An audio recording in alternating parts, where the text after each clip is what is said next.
Hello and welcome to the day ahead. It's Thursday, July the 30th. I'm Andrew Gagan. Well, the local market is set to open lower this morning with ASX futures down almost 0.6%.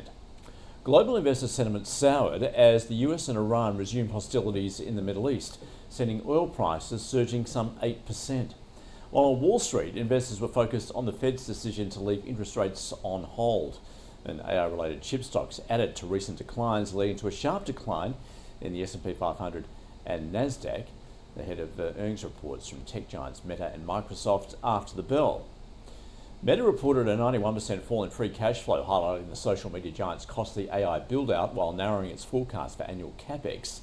The Facebook parent reporting free cash flow of $784 million in the second quarter, down from $8.5 billion reported a year earlier. Shares fell about 5% in extended trading. Microsoft topped analyst estimates for quarterly cloud revenue growth, in a sign its massive spending on AI infrastructure was paying off. Revenue at the company's Azure cloud computing business rising 43% in its fiscal fourth quarter, its shares rising 4% in extended trade. Qualcomm forecast fourth quarter profit below Wall Street estimates and said revenue from Apple products would decline faster than expected. Shares down some 3% after the bell.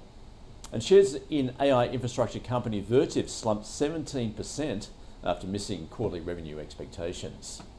Elsewhere, Starbucks raised its annual sales and profit forecast for the second time, betting that the turnaround efforts of the company will translate into sustainable growth for the world's largest coffee chain, sending its shares up about 9% in extended trade. Well, the US Federal Reserve has left interest rates on hold, with 3 of the FOMC Policy Committee's 12 members voting to lift rates by 0.25 percentage point. If inflation continues to be elevated through the forecast period, interest rates could well be part of that solution. We will deliver the 2% inflation target. That is the committee's definition of price stability. In the Middle East, a drone hit a US-owned gas storage tanker at Egypt's Mediterranean port of Damietta. In an explosive-laden response, President Trump repeated his threat to retaliate against Iran for firing on US troops, saying we'll be hitting them hard. Well, Iran confirmed overnight that it had fired on US bases in Jordan and its ships in the Strait of Hormuz. After the release of the Fed's policy statement, traders priced in a 57% chance of a rate hike in September. That's according to CME's FedWatch tool. US bond yields leapt higher, with the 30-year yield surging to its highest level since 2007.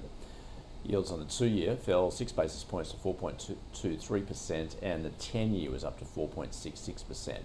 The Australian 3-year government bond yield futures rose to 4.5%, the 10-year at 4.99. US dollar index down around 0.5%. The Aussie is trading at 69.6 US cents. Well, oil prices have surged as airstrikes resumed in the Middle East, with the US government data showing domestic crude inventories have fallen to multi-year lows.